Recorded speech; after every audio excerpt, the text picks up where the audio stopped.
We're talking about the current election landscape in the U.S., what is going on right now, what is likely going to happen next with both the Democrat and the Republican Party, and ultimately market impact. Matt Gertken joins us today to discuss these themes. He is the chief geopolitical strategist at BCA Research. Matt, welcome back. Hey, thank you, David. Pleasure to be with you. With Joe Biden announcing that he will withdraw from the presidential race over the weekend. You wrote, well, a lot has happened in the last 24 hours, but this is your response initially on Sunday. You wrote on LinkedIn, Democrats' woes are not over yet. Biden will probably be forced to resign the presidency. His position is untenable. If he can't run, he can't rule. He will also be a recurring liability to Harris's campaign. He will make both of them vulnerable to domestic and foreign insults. The longer it takes Democrats to recognize his problem and force Biden to resign, the longer the party will struggle to unite and get the message across. So what's next? Well, yeah, so I think the key thing here is that this is not just a Republican criticism. If we're taking a neutral and clinical perspective on this to try to understand, U.S. policy and financial markets and the economic outlook better, then what we need to do is say, well, how will voters respond to the notion that the president has to step down from the campaign, having seen from his debate performance, but also from the media blitz subsequently, including the 75th anniversary of NATO, the press conference, that President Biden is just not really competent at this stage. And so what that does is it opens up this difficult situation where Kamala Harris will try to take over the campaign, and the Democratic Party is circling the wagons, rallying behind her, but they will have trouble changing the subject because voters will continue to feel a question about who's running the country and whether the U.S. is prepared to deal with problems that emerge. And there's plenty of those problems. We're seeing the erosion of stability in the Middle East even as we talk, and I think that'll continue. And that's just one example. Well, we know that the polls, a lot of the polls favored or showed that people wanted Biden to drop out of the race, even Democrats as well. This was prior to last Sunday. I don't know if the polls favor him resigning from the presidency before November 5th. Have you looked at that yet? No, I don't think in fact, his polling was fairly stable. He had about a 40% approval rating on average. After the debate, it dipped a little bit, but it didn't collapse the way that it would if you really expected someone to resign office. So it's not so much that would be the driver here. It's the problem that the topic continues to be Biden's problems, and in particular, the global instability, or, for example, rising unemployment in the U.S. And as the presidential candidate for the Democrats tries to address this, she keeps getting interrupted effectively by a visible reminder, Biden himself, of the difficulties that their party has been having. So it's just disorganization, it's chaotic, and it bleeds their credibility because voters keep remembering that they were told, including by Harris, that he was entirely fit for office, that he was very capable, and it turned out that he wasn't. So this is just a credibility gap. In order for her to consolidate power within the party, she needs to sort of own this. And I think a very important point further than that is think about the election itself. If Kamala Harris is the first woman president of the United States, if she holds that office, she becomes the sitting president, very plausible to be the elected president. And in fact, voters face a different choice. It's not whether to elect her to the presidency, it's whether to remove her from the presidency. And so that's a very advantageous situation for the ruling party, as opposed to having sort of two leaders and then asking voters to prefer Kamala to Donald Trump, even though Trump himself has been president previously. Do you think then there will be pressure from the Democrats to ask Biden to step down over the next couple of weeks from the presidency, or do you think Biden will either do it on his own or completely ignore what we're discussing right now and continue to sit in the White House until the 5th of November? Yeah, I mean, for now, this is going to be ignored. The Democratic Party wants to just plunge forward, and they want to emphasize that it's a smooth transition, a rapid transition, and get on with the campaign. It's the Republican Party, of course, that won't let them move on. Now, there's one important point. Trump will have to concentrate his firepower on Kamala because, of course, that's his opponent. He doesn't really want to be talking about Biden anymore. He wants to link Kamala to the record of her own administration and to Biden, and basically criticize her for some of her own flaws or problems on her record. But the House Republicans will have an ongoing war, both with the Secret Service about the assassination attempt and the aftermath there, and then also with President Biden and the sort of deception that was imposed upon people regarding his fitness for office. So I think these are things that can happen at the same time. The House will be chipping away, creating noise, and trying to discredit the Democratic Party as a whole. Trump himself will be concentrated on Harris. Yeah, what do you think Trump's priorities now? Have they shifted on his campaign trail in terms of gaining the support of swing voters? Have swing voters changed their mind on the Democratic Party versus Trump now that Kamala Harris is the front runner? Yeah, swing voters are going to shift a little bit. She has a little bit more support among independent voters than Biden, or black voters. She didn't do well among blacks in 2020, but if you look at the polling today, she polls a little bit better among blacks. So, she does have some advantages. Certainly, she polls better among women than Biden did. So those are some slight improvements, and I think that we'll see that as a bounce in the polls. Basically, now that she is a candidate and that the Democrats don't have any other choice, there will be some honeymoon phase for her, and that will show up in the data, and that will tighten the election. The polls head to head between Trump and Harris, I think, are tight, and they will be even tighter. So that's something to consider short run. But the main thing is that the Democratic Party is struggling because we had such a huge rise in inflation. And what we've seen around the world with recent elections is that ruling parties are being punished for having allowed inflation to get so high. And so while the Democrats will say, well, look, inflation's come down, the Federal Reserve is even capable of cutting interest rates because inflation's falling. Well, voters won't really be hearing that message. They'll say, well, actually, I'm unhappy that we have over 20% cumulative inflation over the course of this administration. Meanwhile, like I said earlier, unemployment starting to creep up, especially among the African American community. That's a black eye for the ruling party.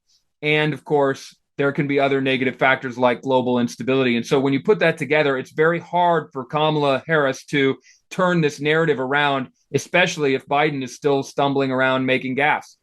The inflation rate, as you know, in the U.S. has been trending down, at least according to the BLS stats. Are you factoring this at all in the analysis? Surely the Americans' concern for the cost of living crisis is no longer applicable here, or is that still on the ballot? Well, that's kind of what I'm getting at, is that what we've seen in other parties in other countries is that people are blaming the ruling party for having created the big inflation rather than rewarding them for having reined it back in.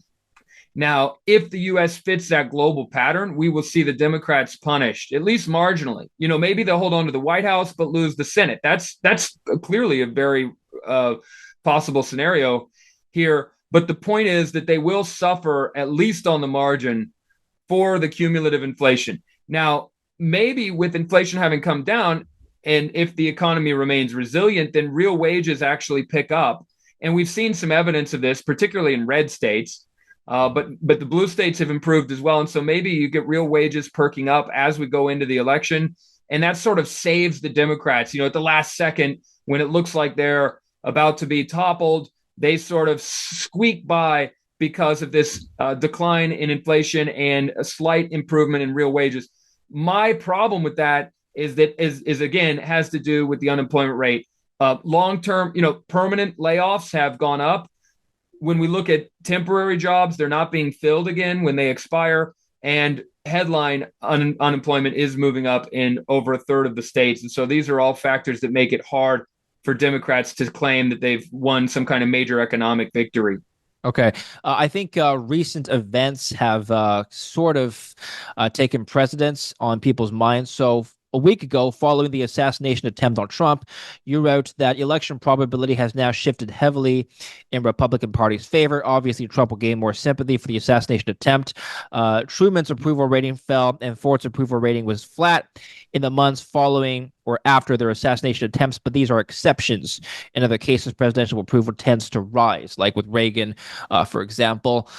So right now, the betting markets favor Trump. Now, have the recent yesterday's announcement that Joe Biden is no longer running, has that changed your analysis that odds favor a Republican win? No, it hasn't. In fact, for the past year, I was saying that Biden would be, or the Democrats as a ticket would be likely to be reelected with a 55% reelection rate. What we saw is the shift in the labor market and the weak performance of Biden in the debate. That's what caused me to change my probabilities. I brought the Democrats down to 45% chance of reelection, and then I lowered them further after the assassination attempt to 40%. Now, these are subjective odds. Everybody has their own odds. But what I want to stress is this. Historically, the pattern is still quite strong for the Democrats. If you have a ruling party after only 4 years and the economy is still generally expanding, which is the case today, then the reelection rate's about 56% for that ruling party. So that's your benchmark. We're discounting that. We're saying if you look at today's opinion polls and the current situation, Donald Trump is doing quite well. Republicans are doing well, and inflation has caused a factor that's and immigration as well that's really changed this narrative, and it's made the Democrats very vulnerable. But they can still compete, and so by getting rid of Biden, by getting a younger candidate who's a woman, and trying then to consolidate within the party around her, they can still compete, and that's why I wouldn't push those odds any lower than 40% unless something new and bad happens to the Democrats. So that is a fair point. You've been factoring in the possibility of a Biden dropout even before the Trump debate. Why? Well, that's right, because, from a historic standpoint, a sitting president with an expanding economy is a 78% reelection rate. But I was never going to benchmark off of that because I knew that Biden could step down. And I also knew from his approval rating that he really didn't have a lot of draw. One thing I think that is clear here is that the Democratic Party is suffering for the Ukraine war. This is not talked about as much. It's sort of dropped off the radar. But basically, over the course of this administration, there was a major effort made and $200 billion spent to defend Ukraine. Now, you can have your opinion on whether that was the right foreign policy or not. But the point is that there wasn't much to show for it. And so it has silently detracted from this administration. And the same point can be made about immigration. They really did open the borders. They did see a big increase in the flow of people into the country. That generated controversy, and that is weighing on them today. So it's not just the inflation surge, it's also the immigration surge and the surge in foreign military aid. And these things have started to sort of undercut this administration. And it made it so that Biden was a flawed candidate for reelection. He didn't have the youth and the charisma of Obama, and yet his polls were showing that his approval rating just refused to move. So they got rid of him. They've got Kamala now, but guess what? Harris is really not as young and not as charismatic as Obama was in 2012, and the manufacturing sector is not bouncing back the way that it was in 2012. Here's my question, and some other people's questions as well. If Kamala Harris, I guess, according to what's happening today, is deemed the more qualified candidate to run for president, why wasn't she the front runner in the first place? Well, part of it has to do with those same probabilities. They thought that if they had a sitting president, because that is an advantage. Beyond the ruling party incumbent factor, there's also the sitting president incumbent factor, which is sort of a surplus. And these things are well attested in history, so there's nothing to sneeze at. But the point is that President Biden was declining too rapidly, and really affairs just moved against him. Time came, and a time will come for all of us, but it came earlier than the party suspected, and so they had to make this last minute maneuver. And it is embarrassing for them. It does hurt their credibility. So I think if we're speaking in absolute terms, we have to acknowledge that the Democratic Party has taken a huge hit to their ability to get reelected in this election. Kamala might be able to try to dig them out of a hole, but they are definitely in a hole. So the betting markets currently favor Trump victory 64%, 33% for Kamala Harris, roughly in line with what you're projecting, although a little bit lower than the 40% you're assigning for the Democrat win. What does Kamala need to do to turn this around if she still has a chance? Well, see, that's a big thing about that argument earlier we discussed. If she becomes the first president, so if her party pressures Biden into stepping down, that's first place. That's a hit against the Democrats. They suffer another credibility shock. Yeah. But then she becomes this first woman president, and then voters have to actually go and pull her out of the office on November 5th in order to install Donald Trump. Now, so I think that's ultimately an advantage for them if they can get her into that office. The other thing is that if there's any kind of foreign shock or crisis event anywhere that causes Biden to waffle because he doesn't want to take any risks. He doesn't want to undermine Kamala Harris and his party. Well, that just feeds this sense of chaos and indirection that voters will perceive ultimately as negative for the ruling party. So if she were to hold the presidency, she would be able to respond to those crisis events in a muscular way in order to buttress her credentials as a leader. And that would actually be beneficial for her. So the best thing that she can do is actually take the presidency and foist Biden out at this point. If she doesn't do that, if she and the party are too timid to go through with what they've already indicated, that Biden's incompetent, then you end up with two leaders, a lack of direction, and in fact, she'll be trying to quiet that noise and distraction instead of getting her reelection message across. One last point about this, and I want to talk about geopolitics. Now, Biden was adamant about not leaving the White House. He issued a long letter to Congress a couple weeks ago. You might recall that letter. He caved. Why? Necessity. And this is something that we just see over and over again in politics, that his approval rating stuck at 40% despite all the good economic news we had.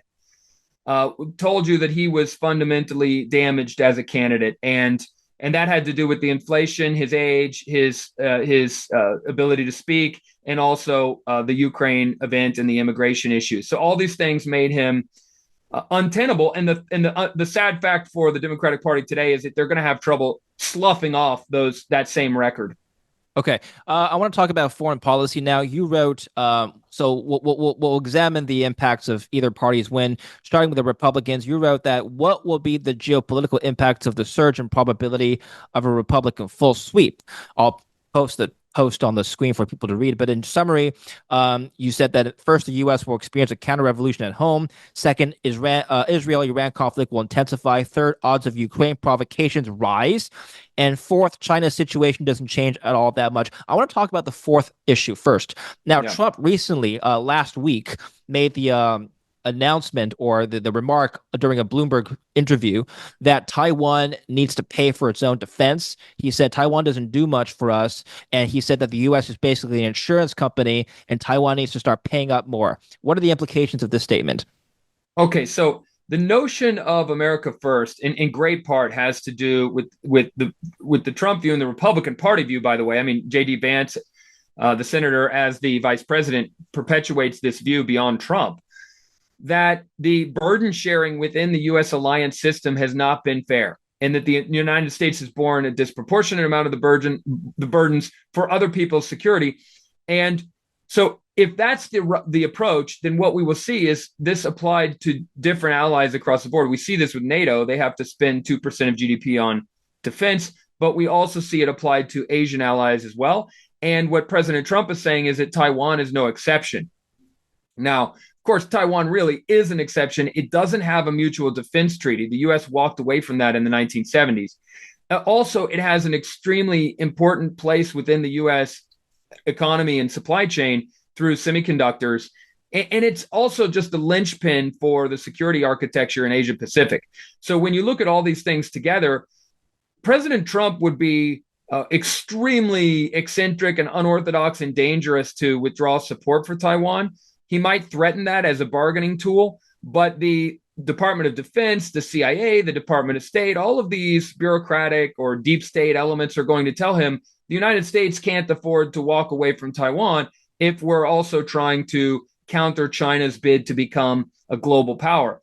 And in this case, what we will see is a tug of war. Now, what would truly be a shock would be if Trump somehow pulled support for Taiwan, said that the U.S. wouldn't defend Taiwan, or undercut them because of shortfalls in their defense spending. But the truth is that Taiwan probably has to increase their defense spending anyway. And Congress is also going to pressure the president to continue to provide military aid for Taiwan. Do you think these recent remarks regarding Taiwan from Trump have changed the way China views the situation? Do you think there's a higher likelihood of some sort of military engagement from the Chinese side now? No, no, I don't think that. So I think the Chinese and many people in the mainland that I talk to, I don't think that they ever believed that Trump was necessarily the most rock solid of allies with Taiwan. I think there was a sense that maybe he could betray Taiwan or sell Taiwan down the river, but I also think that they wouldn't be so foolish as to believe that just because of one Trump comment, they could mount an entire invasion, right? Right. Oh, no, he's not going to defend them. Well, it turns out the Department of Defense and the chairman of the Joint Chiefs of Staff might tell him something different. So Sure. he might have to change his opinion. So what I think we will see is that the U.S. has this enormous interest in Taiwan, again, as a linchpin for stability in the region, as a provider of semiconductors and a democratic country. And these things recur over and over again, even under a Republican president and even under President Trump. Okay, you wrote that the odds of a Ukrainian provocation rises because of fear of abandonment. Now, hold on. Now, Trump has repeatedly said on the campaign trail that he wants to have a deal with Putin. He wants to de-escalate this war. So, what's how do you interpret that? Yeah, and these things connect, by the way, because the key thing here is that the signal, if the Republicans win, is that American voters believe that they spent too much on Ukraine, that inflation was too high, that deficits are too high, and one place to put on the chopping block is Ukraine. And even if Trump says that he's not going to just cave into Vladimir Putin, or if he says he's going to negotiate a great ceasefire deal that keeps the Russians in check, sure, but the truth is that the motivation of this change of party is going to be to reduce support for Ukraine. And everyone in the world will see that. Europe will see that. Russia will see that. Turkey will see. Everyone will know that the U.S. has less appetite to defend Ukraine. And so that changes the game fundamentally. And from Ukraine's perspective, of course, it will be a form of abandonment. It will definitely empower Europe, France and Germany, to go and negotiate with Russia about the future of Europe, because they don't want Trump to go and negotiate bilaterally with Putin and decide the future of Europe. And so what this does is it forces the Ukrainians today, before the election, to try to call attention to this issue and to try to take actions that effectively escalate the war in order to suck the next administration deeper into the conflict. And that could be a source of risk. And I'm not blaming Ukraine, because I think other actors could have similar interests. But the point is that they do have an incentive to entangle the U.S. now while they still can. Finally, if Republicans do reduce support to Ukraine as expected, then you do have that issue with Taiwan come up again that we just talked about. Now it's not just rhetoric. Now there could be a real basis for China to believe that the U.S. doesn't have the resolve to defend its allies, and that could lead to at least marginally more aggressive approach to Taiwan. Just a sidetrack on Ukraine here. It seems like Zelensky is taking some initiative on his own. So he wants Russia to partake in a new peace summit happening later in the year. Previously, he did not want anything to do with the Russian diplomats. This seems to be sort of a turn or softening on his stance. How do you interpret that? Well, okay. First of all, they're not getting the foreign troops that they would need to really expel Russia from their territory. No one wants to put boots on the ground in Ukraine. The other thing is they might lose American support. And in that case, there's a vast cascading effect where they lose European support as well. And so that means that they do need to start trying to negotiate in case that happens, so that they're prepared. And then finally, they want to try to get a read on the Russians, because, Russia faces this choice. Well, look, if the Americans are going to abandon Ukraine, on one hand, Russia could declare victory and negotiate a ceasefire promptly in order to move on and try to rehabilitate their economy. On the other hand, Russia could expand its invasion. Well, Russia needs to make that decision. I think the Russians will also move toward a ceasefire because of the immense blood and treasure that they've spent on this war. But it could be that they're going to turn more aggressive. And so Ukraine needs to have a sense of what the parameters would be for a negotiation. So everyone's going to be moving toward a negotiation because it's so hard to move the battle lines, the lines of control in Ukraine, and really no one has the willingness to spend the economic resources necessary to create a decisive change of the game, whether it be taking back the territory for Ukraine or expanding the invasion to the rest of Ukraine for Russia. Kamala Harris has been described as a foreign policy hawk, and the question is whether or not she would be more hawkish than Trump on Ukraine and on China. What's your take? Well, okay, the Democratic Party since Woodrow Wilson has believed in the self-determination of peoples, which in this case means that Ukraine gets to decide their own future and what organizations they would be in, such as the EU or NATO. And the Democrats today have really adopted this notion of bringing Ukraine into NATO aggressively. And at the NATO 75th anniversary, this was reiterated as official policy. So, as far as the Democrats are concerned, it's essential to support Ukraine and allow them to choose their own future, not allow them to fall into a sphere of influence dominated by Russia. And this means the war will escalate. And so I think this is probably the negative side of a Democratic victory. You hear a lot of people talking about the risks of President Trump. You don't hear a lot of people talking about how if Harris or the Democrats win, we will actually have a significant strategic escalation with Russia, because Russia at that point could be looking at a much bigger Western support for a new Ukrainian offensive in 2025. Putin would not want to see any humiliation, believing that he has already achieved most of his victory. And so we would have at that point a significant escalation between the U.S. and Russia. And so I think that's a part of Harris's campaign and platform that is not really widely understood. Maybe the Democrats would be better at diplomacy and reaching out to China. They certainly would be with Iran. Those are open questions. We can discuss those. But with regard to Ukraine and Russia, we would see a significant escalation. Interesting. And in regards to the Middle East, is there a difference in the platforms, Democrats versus the Republicans? I'm referring specifically to the Israel versus Iran conflict. Yeah, there is a big difference. The Democrats have pursued for many decades an engagement policy with Iran. They still believe that that's the best approach to get Iran to feel secure enough that they don't need to pursue a nuclear weapon.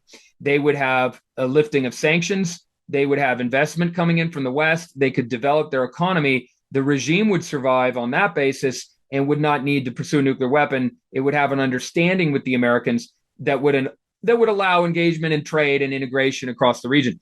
So this is the Democratic approach, and they will absolutely go back to that approach if they win the election. Now, the Republicans have been much less accommodative toward Iran. And that goes back to a series of Republican presidents, obviously Bush, but remember John McCain threatening to bomb Iran in the 2008 election, and subsequent presidents being very hawkish against Iran. Mitt Romney and the Republicans in the middle of the decade would not have supported the nuclear deal in 2015. So this is not just Trump. Trump alluded to wanting to negotiate with Iran in his nomination acceptance speech. But the reality is Republicans are not in favor of engagement. They're in favor really more of an ultimatum that Iran freezes the nuclear program or else. And so I think we would see an escalation in the region under the Republicans. And that's contrary to the Democrats. In fact, last point, the only place they agree is on China. That's where both Republicans and Democrats would both be quite hawkish, and we would see a high degree of trade pressure either way. That means more tariffs? Matt? Well, certainly yeah, it does. And Biden has raised tariffs unilaterally and on a national security basis. Trump would definitely do that. He says he will do that, and we have every reason to believe that he will. Timing, it can be tweaked, but the approach is that the U.S. is looking to raise protection and support its own manufacturing, and that is fundamentally dangerous for the Chinese economy, which has a bloated manufacturing sector and depends very heavily on external demand, especially today as their property sector fails. So I think this is a threat to China, and I think it is a clear case that Trump would use tariffs.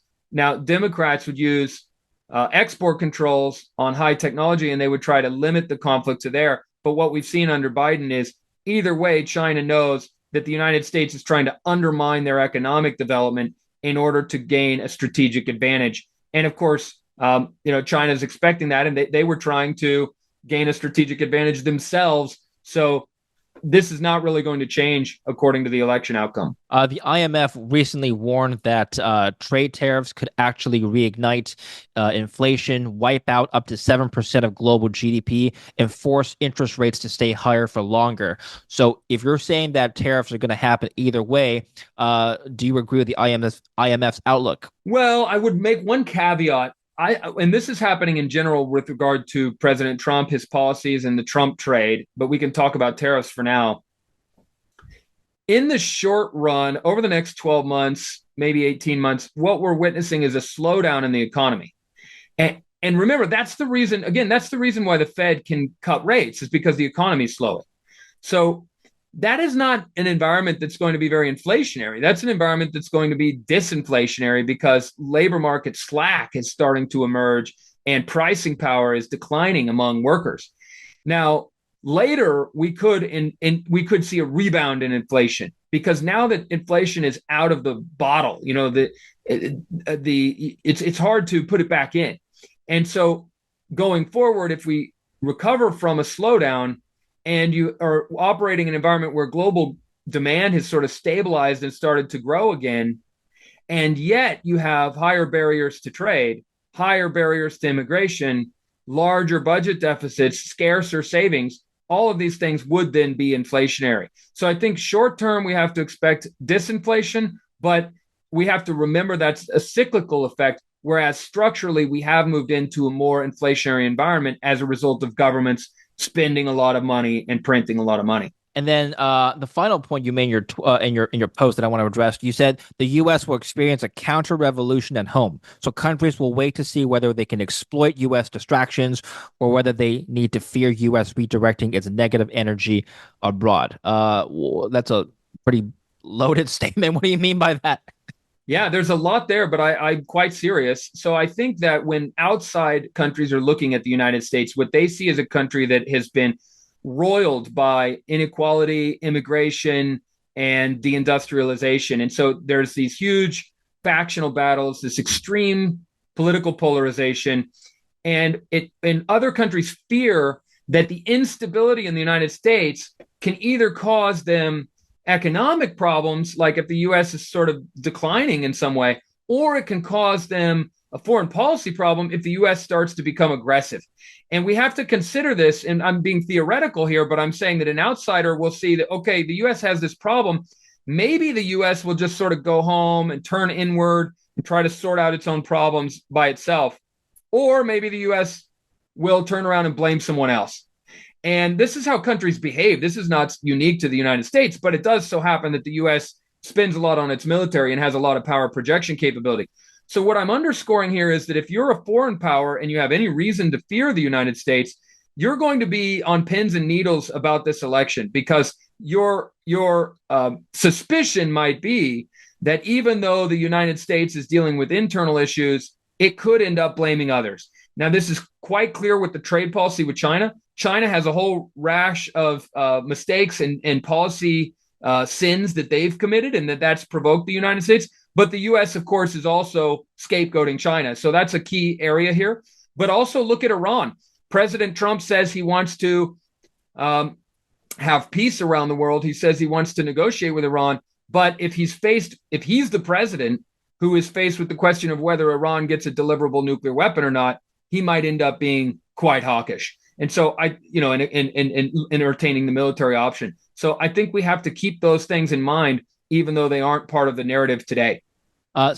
Speaker Mike Johnson tweeted immediately following the Joe Biden announcement that he's dropping out. He tweeted this. Well, first of all, he kind of agrees with your viewpoint that Kamala Harris should be president ASAP for many of the reasons we talked about. And then the second part of his tweet, he said, regardless of the chaos in the current White House, our adversaries around the globe should be reminded that the U.S. Congress, the U.S. military, and the American people are fully prepared and committed to defend our interests both at home and abroad. Is he alluding to more, I don't know, terrorism, instability abroad, people attacking the U.S.? What's he talking about here? Well, I do think that is a reference in some way to the dynamic I'm describing. So I appreciate the quotation because what he's saying is, look, we have assassination attempts going on. We have social instability. We have these dramatic, almost comical changes of our personnel at the highest levels of power.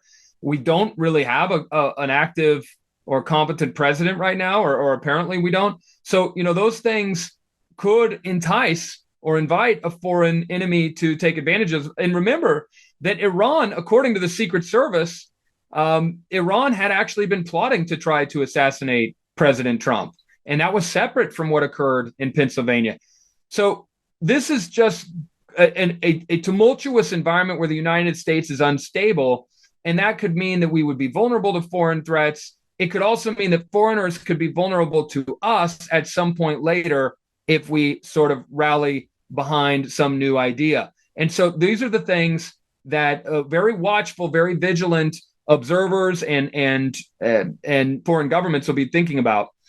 Now, with regard to his statement about Harris, there is a difference. I'm describing a dynamic of trying to be objective. What he's saying is that from a partisan point of view, the House Speaker is saying that the president should step down, but he has to be careful what he wishes for, because as I outlined earlier, if Harris does become the president, she's actually harder to remove on November 5th. Ultimately the market impact. So we're speaking on Monday, the 22nd right now, roughly around 3 p.m. Eastern time. The S&P 500 is up about 1%. The NASDAQ, so tech stocks are up about 1.6%. So risk on today. What's the market pricing in terms of election odds? Is it factoring Sunday's news at all? I mean, look, my read on this, I mean, it's hard to say with day-to-day moves, but if there is any significance to Biden stepping down and the market going up, it has to do with the fact that by replacing Biden and putting in a younger and more slightly more competitive candidate, Democrats have slightly reduced the odds that Republicans win a full sweep. Because if Republicans win a full sweep, that's when the market gets worried. And that's true if Democrats win a full sweep. If anybody wins a full sweep, they can pass major changes to legislation, structural changes, and that causes uncertainty and it can impact the bottom line. In this case, what it does is it pushes up bond yields. If Republicans win full control and they pursue their populist agenda, which in many cases, when you add it all up, it actually would sort of fan the flames of inflation. In that case, the bond market could react negatively and it could pull the stock market down with it. And that's what would be potentially a fear of the market. And we saw yields rise slightly during the period where it looked like Trump was doing very well. This could be a little bit of a reverse of that. But if we want to go beyond these like one-day moves and some of these wiggles, the key point here is that the market tends to correct if the government's going to change. So I think one big problem for the Democrats and for Kamala Harris is that as they try to tell a story that everything's okay, nothing to see here, we've completed this transition to a new candidate. If the market starts to see these further signs of weakening among the workforce and hiring among companies, then the stock market could get ahead of itself. The stock market usually sells off before a recession, and a sell-off in this environment is going to be the death knell for the ruling party. Ultimately, what is your outlook on the markets? I know we've talked about elections and politics a lot, but I've heard the view that it doesn't ultimately matter for markets as much because we've had Democrat bull markets, Republican bull markets. So what's your take on markets? Okay, well, first and foremost, we had a very resilient economy over the past year, and that disappointed expectations of recession and led to a very exuberant market. All of that is good news is priced in. What we have now is the fact that the United States was the leader of the growth, and it's actually seeing its consumers get weaker. They've spent their excess savings. They're going to be cutting back. We see bankruptcies and delinquencies rising, and we see joblessness rising. So these things are going to mean that not only the U.S. will enter a slowdown phase in its business cycle, but that occurs during a period where China is actually very sluggish and not doing anything to reboot their economy, and Europe is very vulnerable to a Chinese slowdown. So I think the problem is we have a weak global backdrop, and now the Americans are going to add to that. So this would tell you that you want to be booking profits. You want to expect bonds to rally in an environment of disinflation, and you want to look for a little bit of shelter, particularly in defensive sectors. And that's a totally different view than maybe what we would discuss over a 4-year period. But over the next 6 to 12 months, I think that's the correct view. Appreciate your time, Matt.